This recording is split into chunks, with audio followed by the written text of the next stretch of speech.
Hello everybody, this is toysareruss, and for this new Blokees figure review we're going to be looking at their Transformers 1. This is their Hound figures. So what we're going to do, we're going to compare him with some other releases of the Hound figure. We're going to bring in some other Blokees figures and show you how you can use all of the accessories but with different figures. I'll give you an idea of how big he is compared to some mainline figures, and of course I'm going to show you the detail and the level of articulation on him, which is really good considering, I suppose, how sort of basic looking this particular figure is. Now, as I start to move everything out of the way, I'd like to remind anybody who's not subscribed to the channel, if you'd like to hit that subscribe button for me now, please. And also to thank showz, because that's where you can get these from. And as you can see, they got it to me very quickly and safely. Right, before we look at the figure, we have to look at the packaging. I know we do in all of these, and that's because it's beautiful. To be fair, I've not seen packaging like this. I suppose some of the Kang Toys boxes are really nice, but they don't look anywhere near as good as this. You can see that you can get a box of 9 and you've literally got pretty much the entire cast, including a couple of figures like Hound and Ironhide, who, let's be honest, you hardly ever see, but it's nice to have them in figure form anyway. You've got, of course, D16 and Orion Pax, or Megatron and Optimus on the side. And what I also like here is it looks like they are teasing some more figures there for us. That is a Generation 1 Wheeljack, I'm sure it is.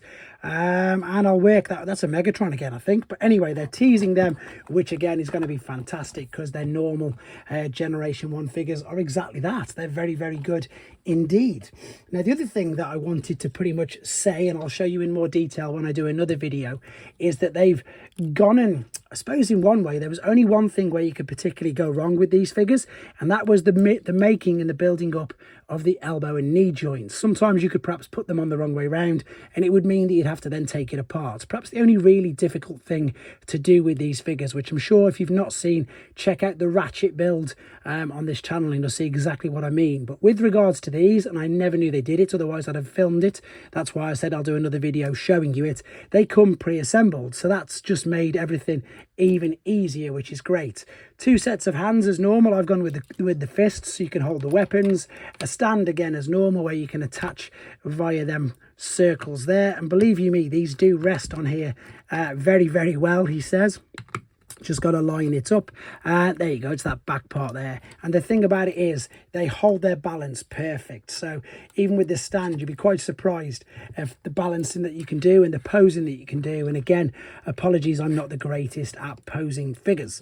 So you get the base with it, you get your instructions, which are pretty much industry standard, but there's a couple of different things for different figures which they highlight on the back. And you of course get, I'm going to call these a pog. I don't know what you want to call them, guys, let me know in the comments, but that's like an old school pog, so you can collect these.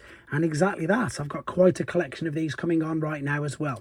So the figure itself then, this is just the standard one. So what I mean by that is exactly that, it's just a standard one. You've got ones like these, which are shining ones, which you can see light up, and then you've got some much more expensive ones with a lot more detail in them, called the classic class, which look like that. These are just your standard but equally just as much fun versions of our favorite characters. So the head will turn all the way around, it will look up and down, and it's detailed enough, you know, for what it needs to do. The shoulders can move slightly on that little pad there, but you can also then move the arms. These do move up and down ever so slightly. They are on ball and socket joints, but there's a lever as well, so you've got quite a bit of range of motion. You can go all the way around and you can see inside there the ball and socket.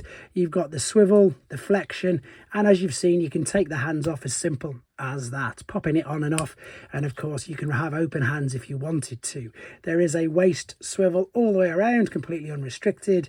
The legs are ball and socket, so once again, kick all the way up, kick all the way out, all the way out to the side. And as you can see, there is a knee swivel or hip swivel with a bend, and again, ball and sockets for the feet, so ankle tilt, tap, anything you want to do with these. Super basic, super articulate. And again, being super honest, this might be the deal breaker for some people, they don't transform. But in this day and age, it's crazy how many Transformer figures do not actually transform. Right, let's give you an idea of him compared to, I suppose, Deluxe Hound and indeed Generation 1 Hound.